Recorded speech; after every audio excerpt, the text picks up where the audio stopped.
So welcome and thanks again. Thank you so much for the opportunity, Josh. I really appreciate it. I really love getting to talk with students and reconnect and share ideas. So I do have a bit of a presentation that I threw together today to kind of talk about my background and how I got to where I am and some of the more formative projects and roles that I've had and kind of my training and background and the things that I've learned in each of those points. And hopefully folks find it kind of useful and informative for, their own work and their own future careers. So with that said, I'm going to try and share my screen and see if we can get set up.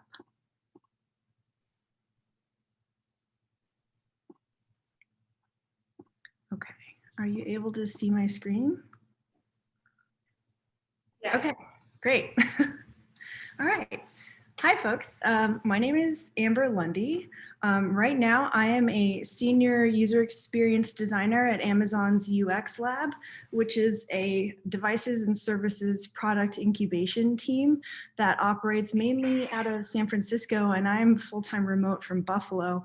And we focus on products and services of the future. So we do a lot of kind of speculative design work and get to invent a lot of things that are coming down the pipeline in the future, anywhere from 2 to 10 years out. So it's pretty fun and exciting stuff. And it took me quite a while to find this role and kind of work my way into this position.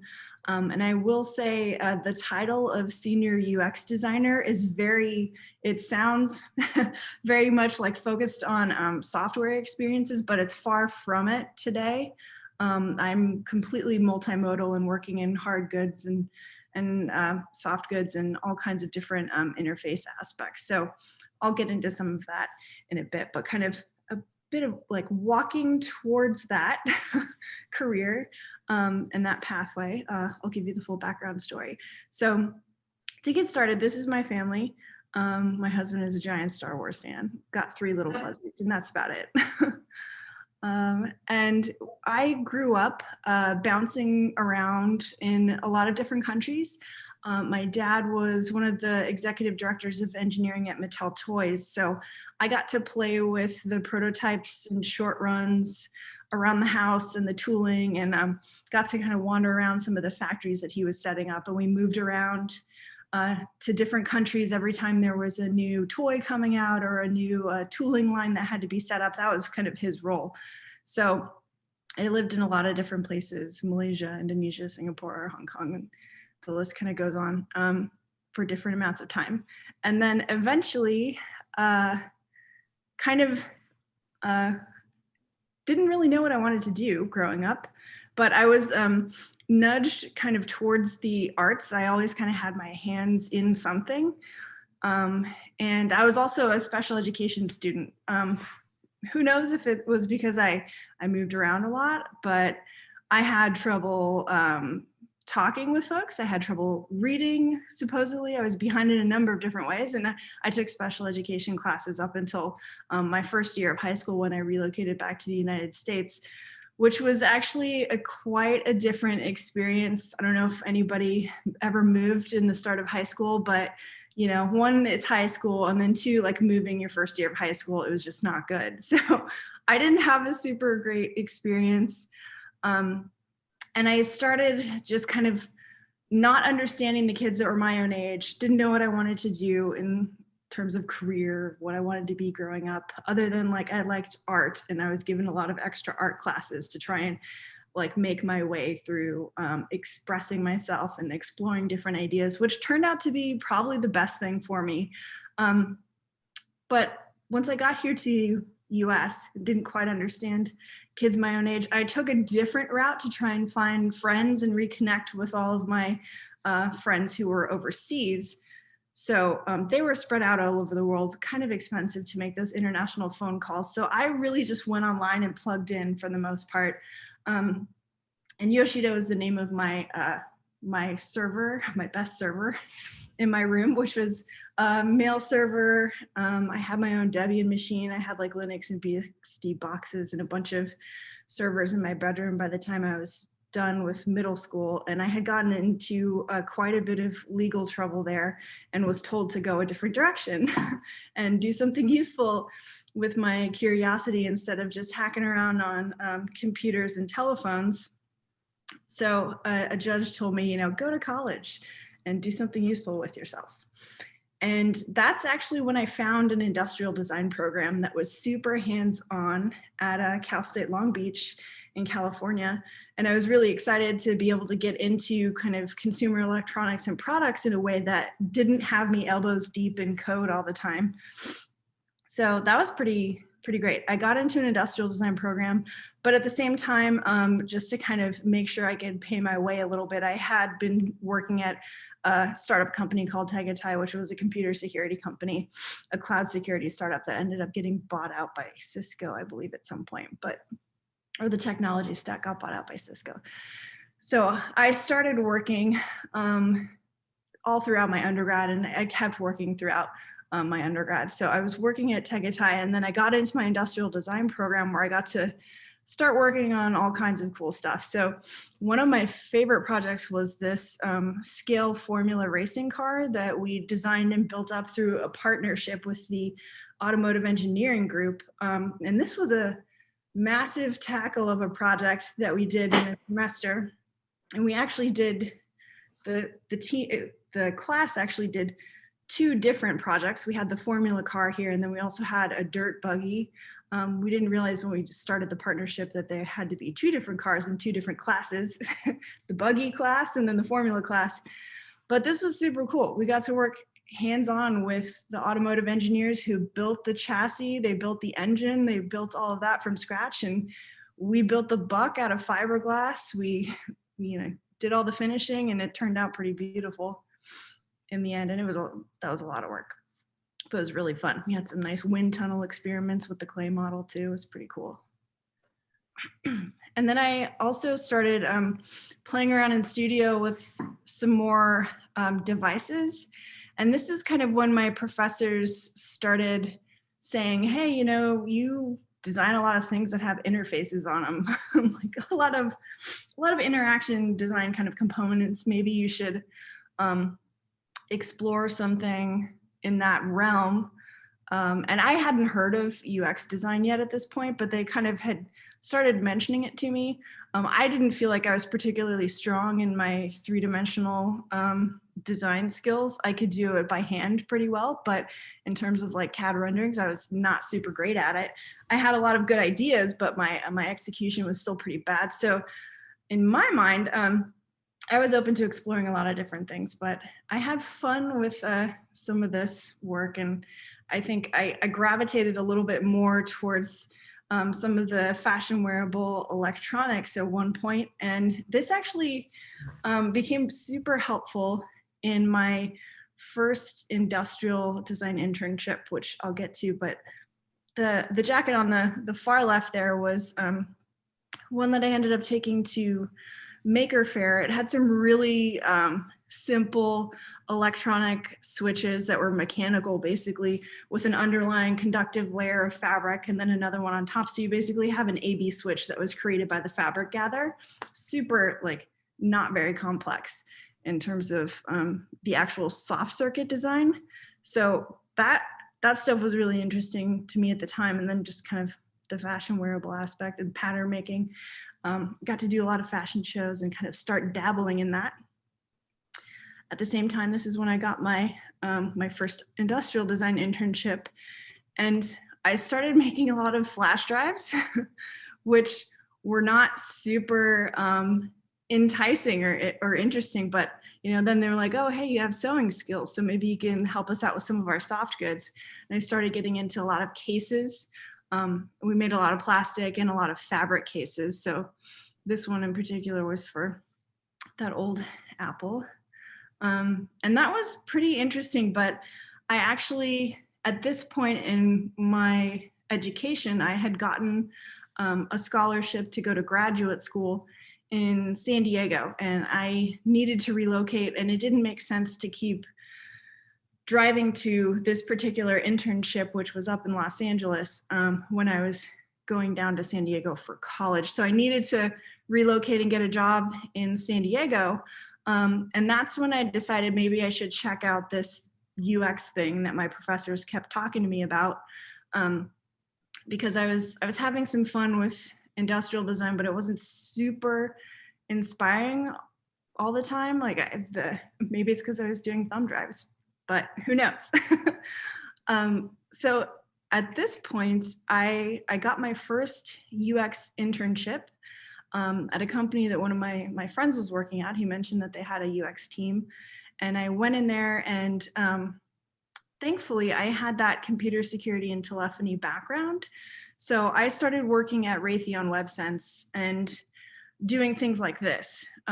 This was a collective threat intelligence mobile dashboard for real-time incident responders who are supposed to drop into a corporate environment after there's been a massive hack, and they need to do analysis on the network traffic to understand what kind of malicious infection is going on in their network infrastructure, monitor traffic and things like that. So I'm lucky that I had that background in computer security and I could bring it into UX, but this was a very pivotal career move for me because I learned a lot on this job. First, it was my first UX role. I went from intern to the lead designer in the security lab space because I had that background in computer security, but I was still very green in terms of UX.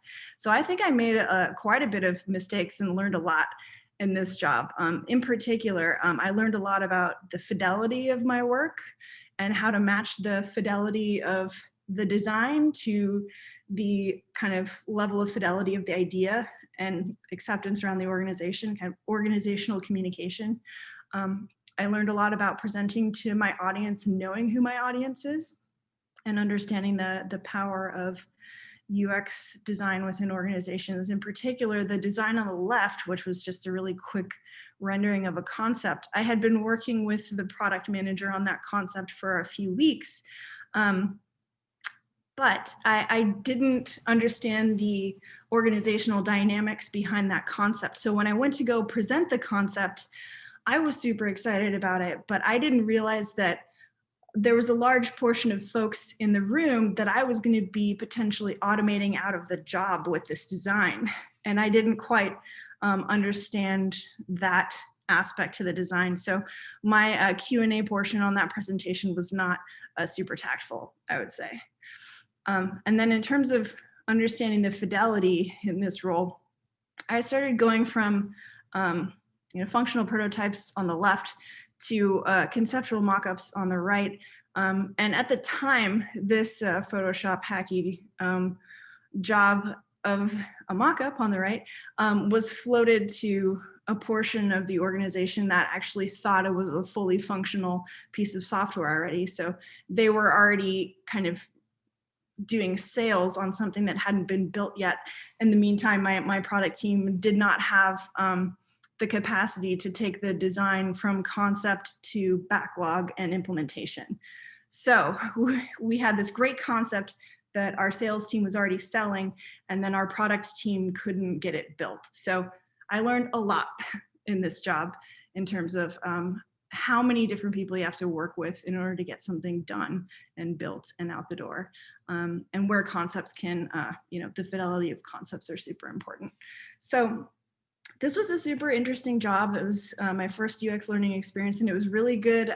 There were a lot of folks on this team that had PhDs in human-computer interaction, so I learned a lot of foundational UX skills there to supplement all of the things that I learned in my industrial design program, which was great. I found a lot of the industrial design language was working in terms of me having conversations with engineers in the industrial design, in the engineering side of software. A lot of that language translates over really well, so I could have some good conversations there. But the company had gotten purchased by kind of an investment firm that like flips the place, and long story short, a lot of folks were leaving, and I decided to leave and look for other opportunities because I felt like I had some more to learn.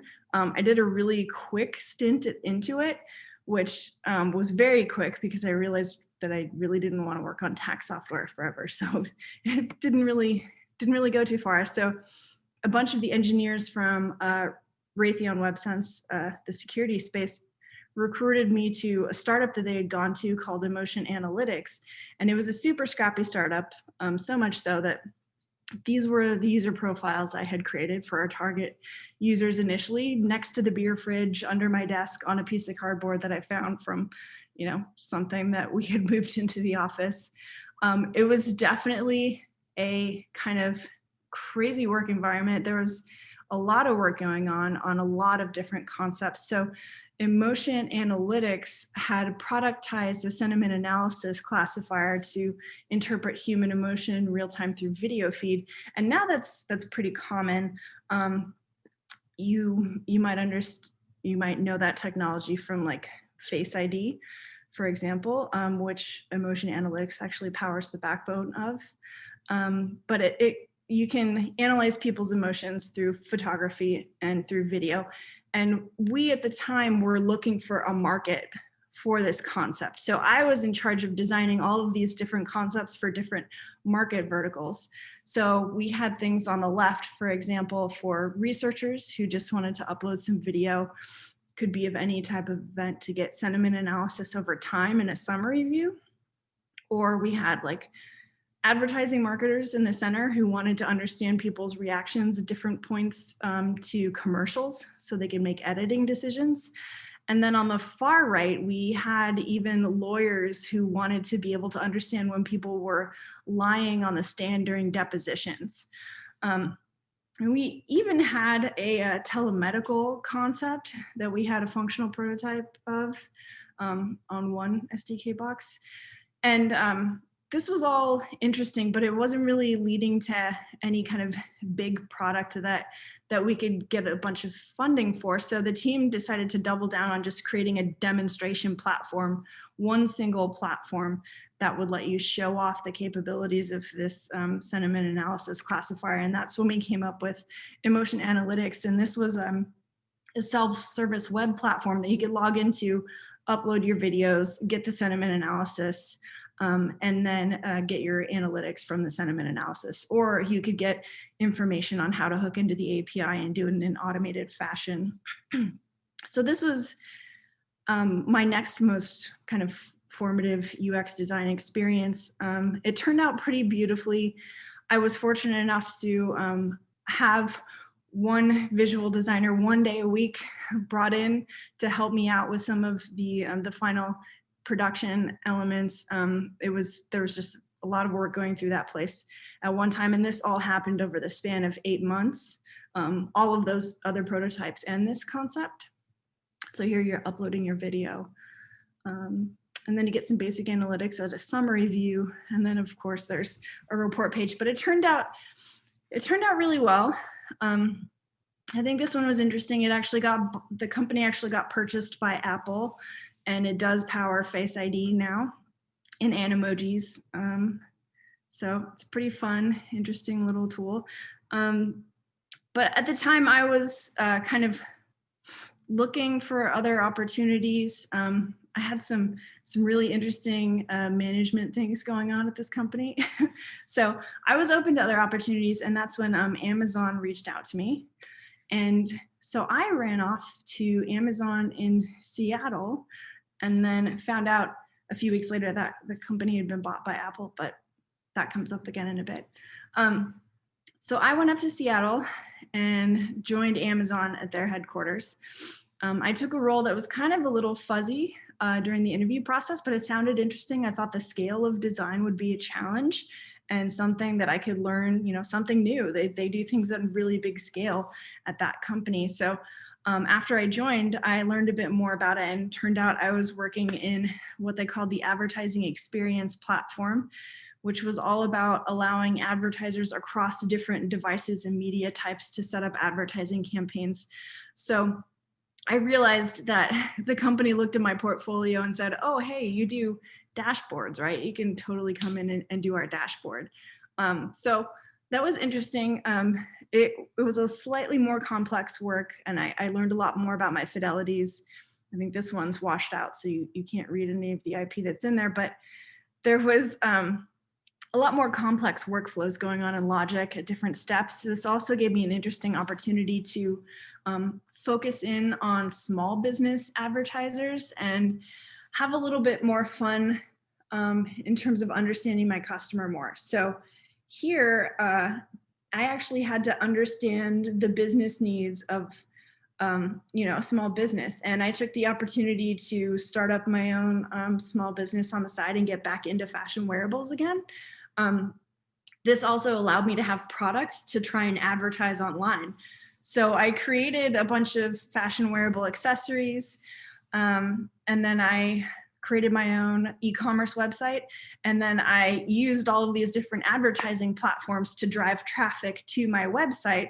And then that also let me do a competitive analysis on all of these advertising platforms at the same time. So I could bring that back into my role at Amazon in terms of research. And then I would get that kind of empathetic understanding of small business owner needs and be able to bring that back into my job. So it was pretty cool. I had a lot of fun, and I realized most of my fun was happening outside in the studio and working with makeup artists and models and doing fashion shows and photo shoots. That was super fun stuff. And it made me realize that I was not having fun designing dashboards, for sure. I was not having a lot of fun with the software. I really missed a lot of the aspects of design that I had in my industrial design program that I had working in physical mediums and working across different types of modalities and senses. So I decided to try and find a different role.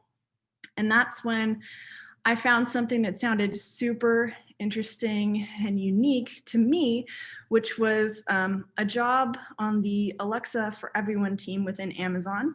And they were focused on some very special customers who are folks that have disabilities or identify as having disabilities. So these folks generally fall into 4 different segments: blind and low vision customers, deaf and hard of hearing customers, people with physical or motor disabilities, and folks that might have learning disabilities or might have a neurodiversity considerations. So I've kind of felt like I found my people, like I found my user group that I'm super interested in, have a lot of empathy for, given my own experiences growing up, and members of my family that are in this community. So this sounded really rewarding for a number of reasons, because 1, I would get to focus on these customers, and 2, the Alexa experiences were multimodal, and I had a lot to learn again in a new space. So multimodal in terms of you get to interact with the device, there's speech, there's environmental factors to consider. And that to me was a lot better than, just kind of the other software experiences I was designing before. I could get back into some of those other design considerations that I really enjoyed: environmental factors, psychological factors, and things like that. So in this case, we got to design the Alexa Show and Tell feature. And this is a feature that's available on any of the Echo devices with a screen, and this lets blind and low vision customers identify a product using computer vision on the Alexa Echo devices. You can just hold the product up to the screen and then ask your device, what am I holding?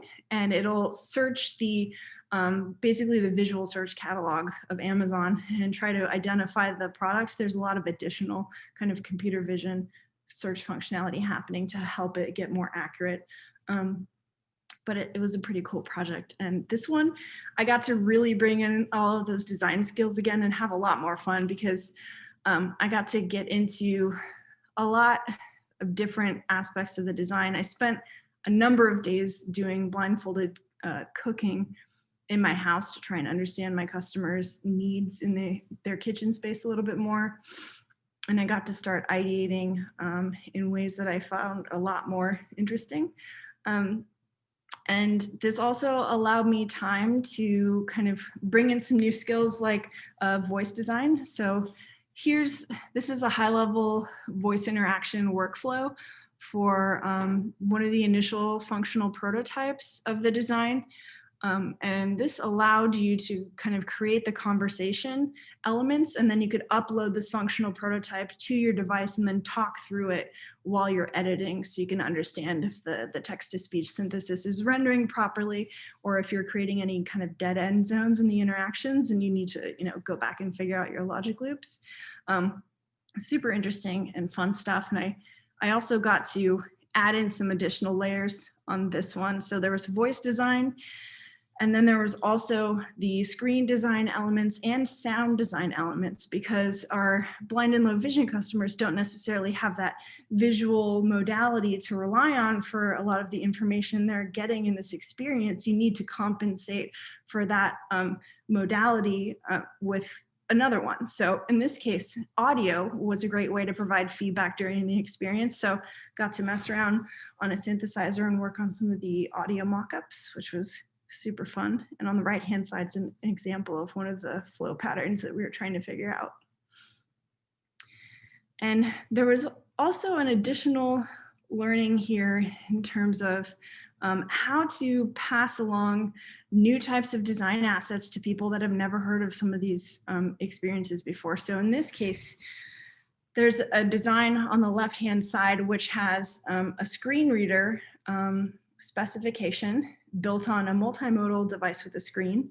So the screen reader specification, that is an accessibility function that you can turn on any device with a screen, your television, your laptop, your mobile phone, your Echo device in this case.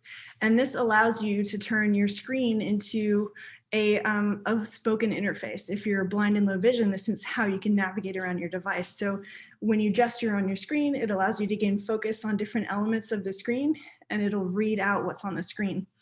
But in our particular instance, we've also got an Alexa voice that's talking to you in the middle of this whole experience. So on the left-hand side, I'm trying to outline to my engineering team how the Alexa experience interacts with the voiceover experience, and when the customer gestures on screen, how they navigate through the experience.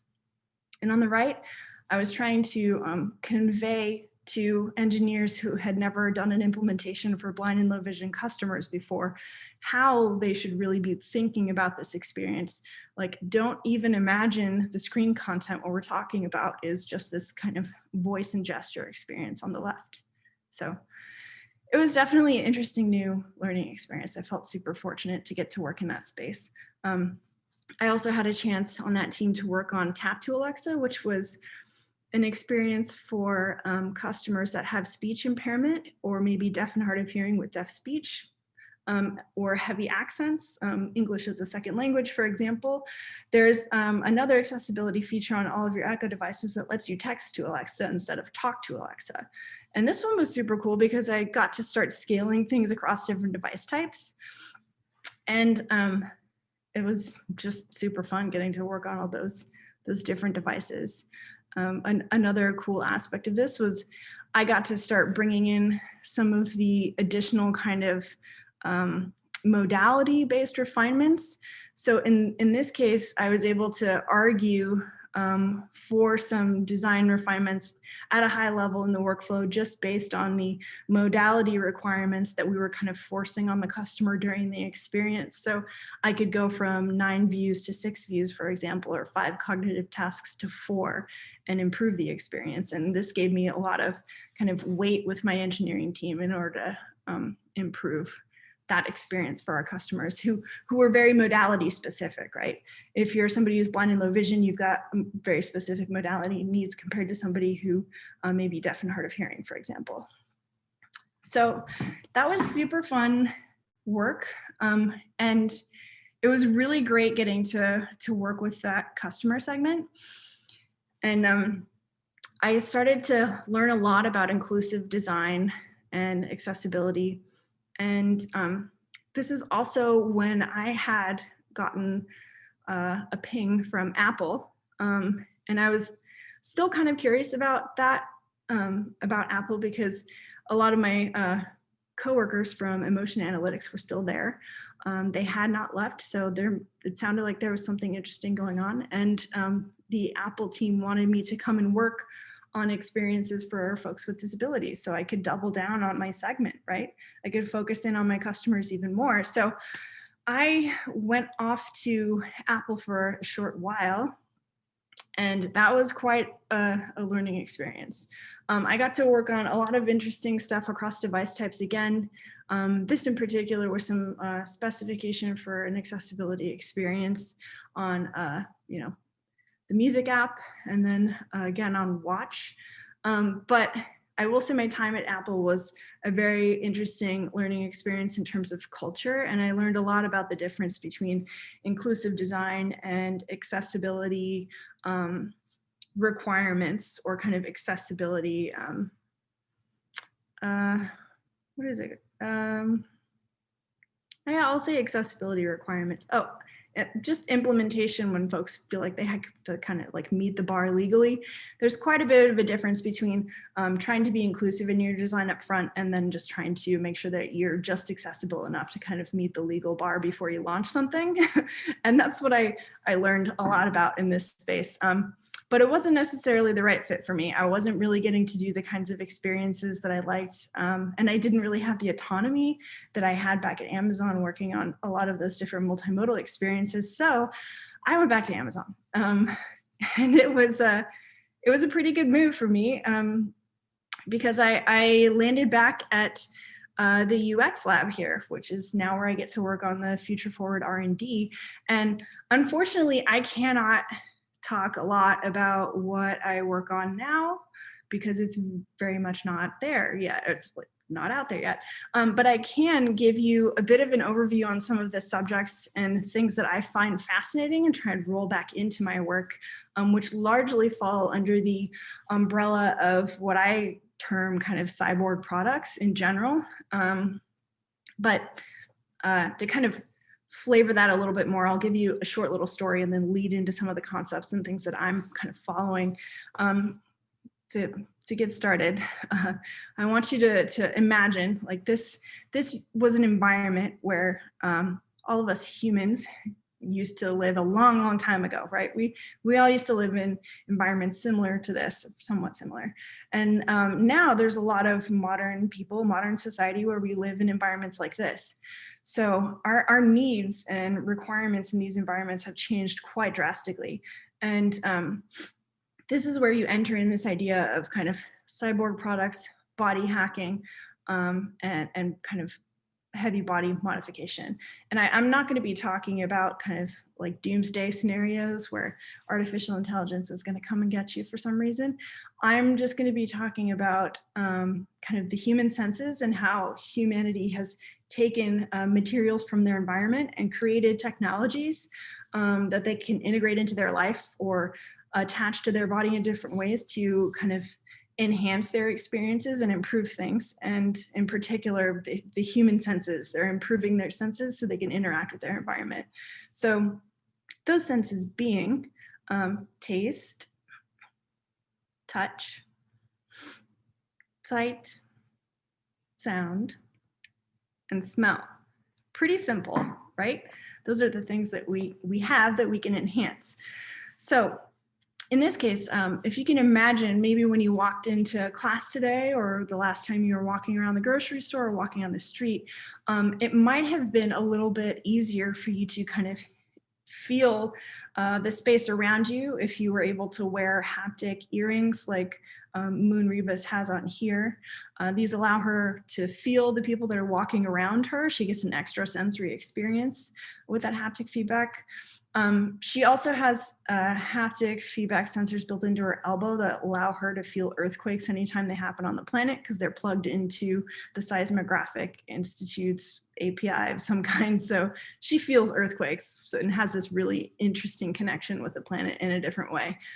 Super interesting artist. If you ever want to look her up, that's Moon Rebus.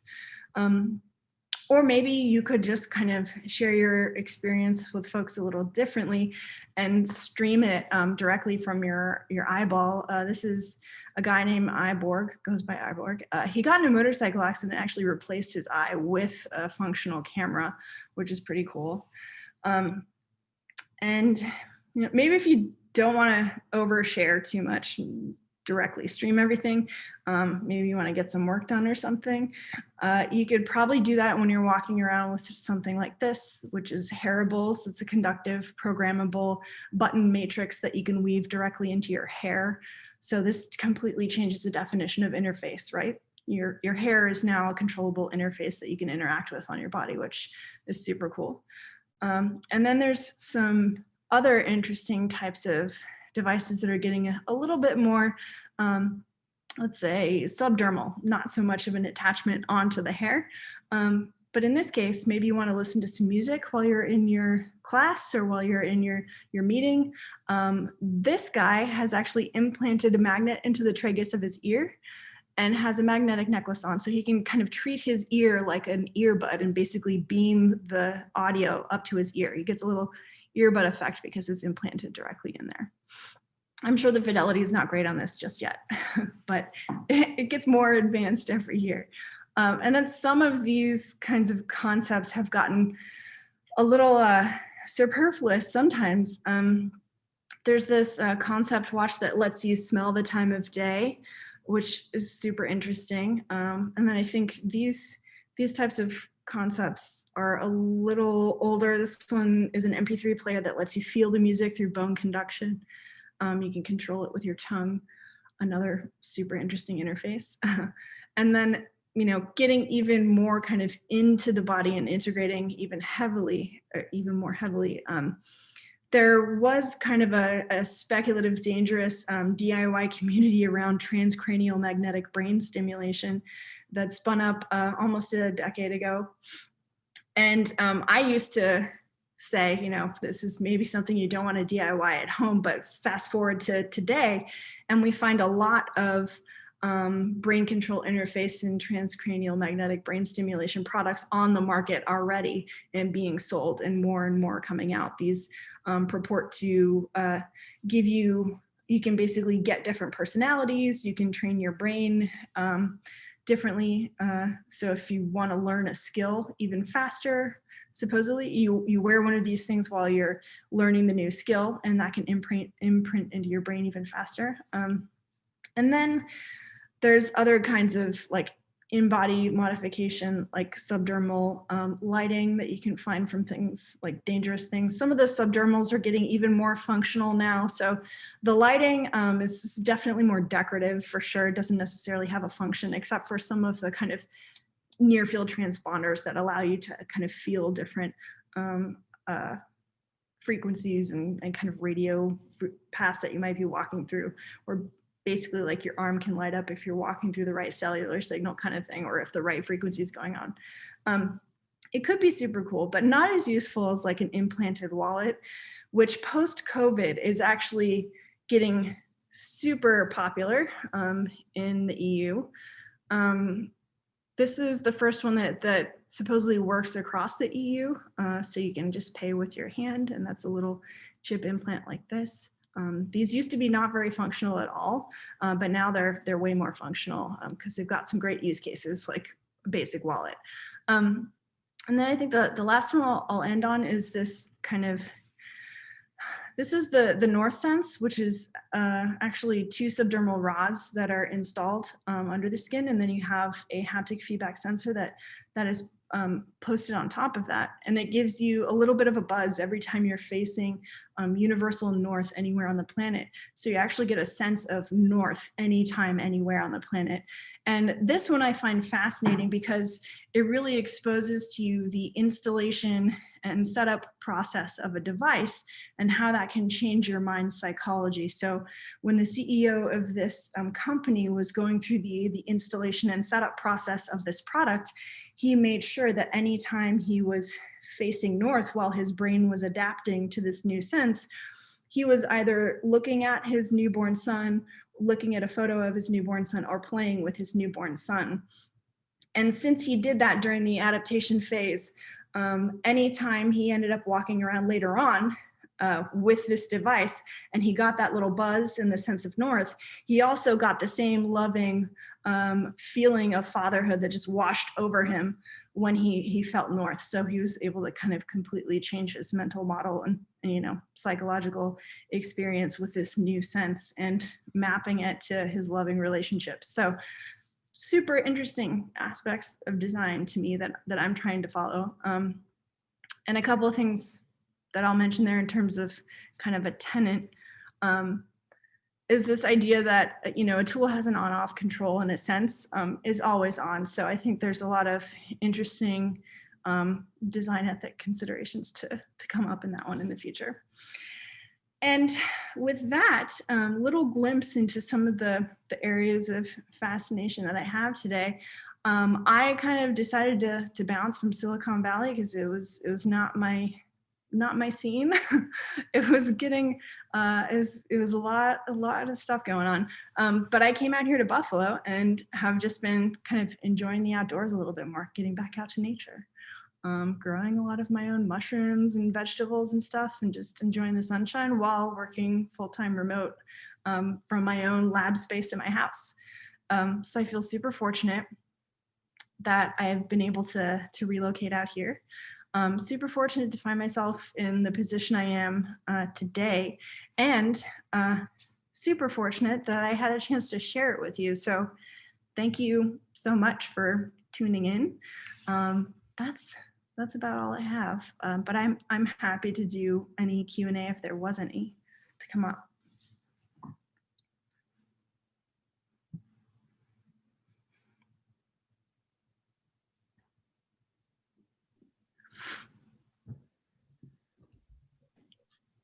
Hi, Amber. Hi. Sorry, hold on.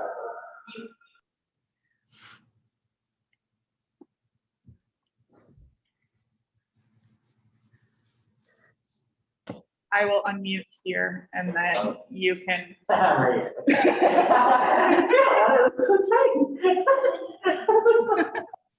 Okay. Amber, that was such an interesting presentation. Thank you so much. My name is Jonathan. Hi. How's it going? Quick question. So, with what you're doing now, I think that's absolutely crazy. Have you guys looked into anything with Neuralink and Elon Musk's connecting to space thing, stuff like that? Yeah. Is that something that you guys are looking into as well, or? Well, I can't make any definitive statements on what we're looking into for sure, but I will say that I'm interested in that project. I think brain-computer interfaces are super interesting space that we should all be looking at because they're getting more and more useful and accurate. They need a lot of data. It's a super data-hungry kind of experience to be accurate and to become valuable, but yeah, I don't think we will be able to ignore those types of interfaces in the future. They're going to be super pervasive. Oh, I was just wondering.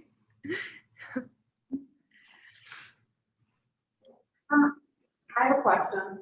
I'm also very small. I'll stand up though. I am wondering, as a designer, like a UX designer, do you, in your team of designers, experience the brunt of like moral dilemmas ever? Because I think with the technology moving in the way that it is, and like a lot of people foresee the ability in the same way that people have learned to hack computers to also hack like these internal devices or faults within like the design of these interfaces anyway. Is it usually the team of designers that receives like the criticism or the brunt of like moral dilemmas with like tapping too far into humanity?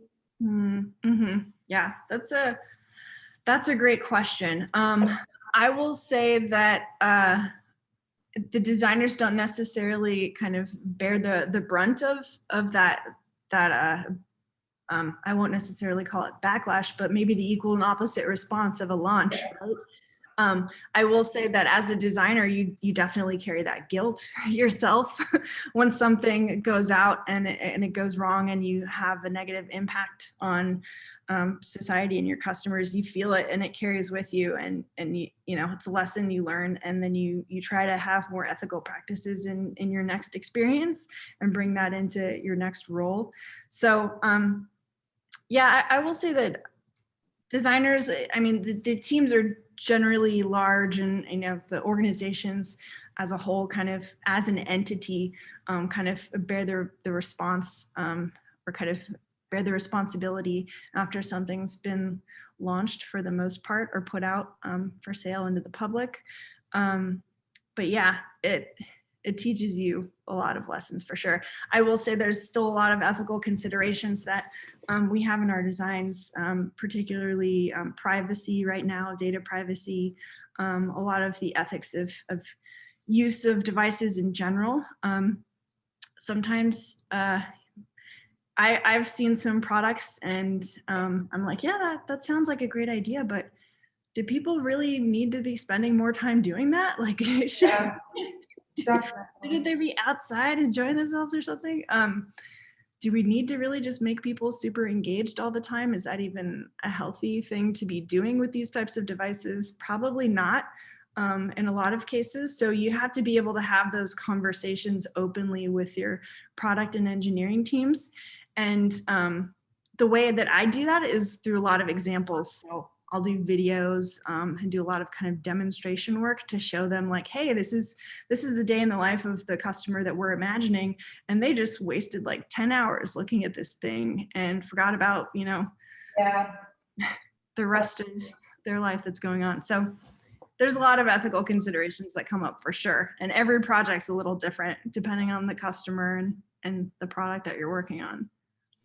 Thank you so much. That was an awesome response. Yeah. Thank you. I really appreciate that. Awesome talk too. My jaw just kept dropping, especially towards the end. I was like, wait, what? How is this possible? Very cool.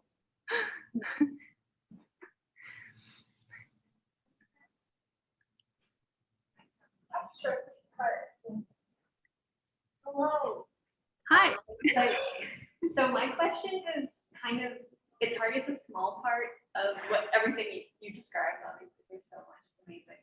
Mine is a question about your career, and as you know, seniors who are trying to figure out what to do with their lives, it seems like at the early stage of your career, there were so many things going on in your head regarding like, oh, what should I even start exploring? And then you kind of jumped around a variety of things. So I'm wondering how you positioned yourself at like during your job search, and like I don't know, how did you target things, I guess? Yeah, that's interesting. You know, the first time I ever made business cards for myself, I think I put like industrial experience designer, because I didn't I gave myself a title of industrial experience designer because I was trying to you know, I loved industrial design so much, but I also had this experience thing that I was super curious about, and I didn't quite, you know, now that I look back at this whole thing, you know, this to me is all one kind of experience design space. But at the time, there was still a lot of kind of specialists that were informing my exploration, and UX seemed like such a distant thing, and seemed very focused on software experiences. So I don't know. My advice is definitely dabble in as many internships as you possibly can and take on kind of those different volunteer project roles. I did a lot of different random volunteer projects. I worked with a lot of different groups on campus when I could while I was still in school. That was super helpful. Like I reached out to the automotive engineering group. I reached out to the computer science folks and volunteered to design all kinds of stuff for them. Anything from like t-shirts to websites, just to kind of start working with those specialists and understand how they think and what they do, and just be around their space a little bit more. And that really helped. Yeah, that, different internships, and attending a lot of networking functions with folks, which is, I realize, a little tough in COVID times, but it's great to get out there and kind of do that networking. Did that answer your question at all? Yeah, that's super interesting because like for me, I've got friends in computer security, I've got friends in UI UX, and like the fact that you've taken all of this and put it in your head is just insane to me. So lots of respect. Thanks. Thank you.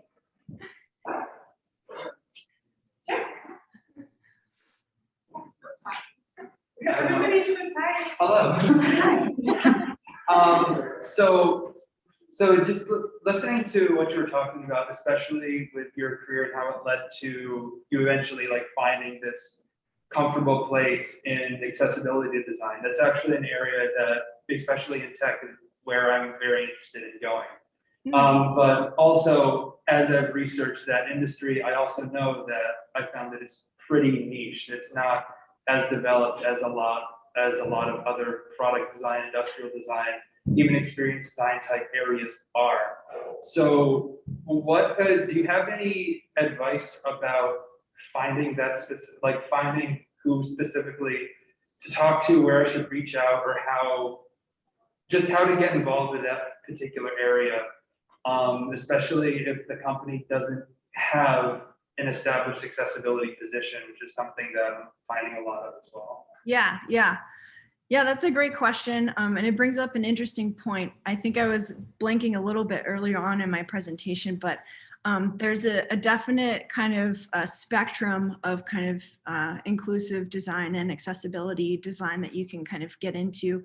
One is kind of these teams that are focused on inclusive design, which in my mind is just accommodating, human beings in their full everyday aspect of life. So when you're designing for accessibility needs and use cases, in my day-to-day, there's moments where I'm completely blind. There's moments where I'm completely deaf. There's moments when I'm completely immobile for different reasons. So every one of us technically goes through this full range of disability experiences in our day-to-day life.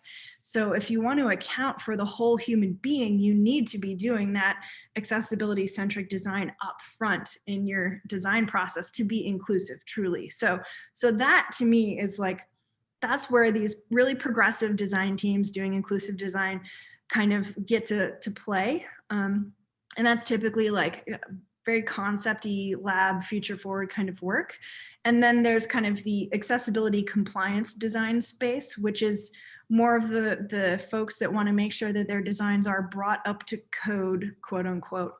And that is the super niche space. So there's a lot of legal requirements and kind of thresholds that you have to meet, a lot of automated testing and QA that kind of drives design decisions. So I would ask you which space are you most interested in? Are you interested in the people and kind of that problem space for that specific aspect of individuals, or are you more interested in kind of making sure everybody's got compliance or inclusive design up front? Because it's a very broad area, and some of it can be quite niche and some of it can be super progressive in terms of the design exploration. I will say that inclusive design as a lens on your design practice does tend to push things out farther into the future. So you'll be experimenting with modalities and experiences that don't necessarily feel like they fit your customer today, but with a little research, your product team will probably find that the features that you have developed and designed while thinking of those customers with accessibility needs have massive mainstream appeal that are very long-term. So you can be an inclusive designer, somebody focused on accessibility, and be very much like a speculative futurist kind of design place. So I don't know which kind of portion of that spectrum you're most interested in, but I would say you can start with a mismatch. You can connect with me on LinkedIn and I can connect you to a much deeper network of inclusive design resources as well. I'd be happy to do that. Yeah, that would be excellent. I'll send you one right away. Cool. Okay. I'll be Matthew Giuliano. Okay. I realize my name isn't down here, but thank you. Anyone else?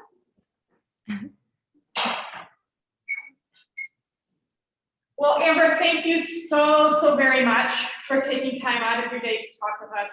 And super interesting, a lot for us to think about.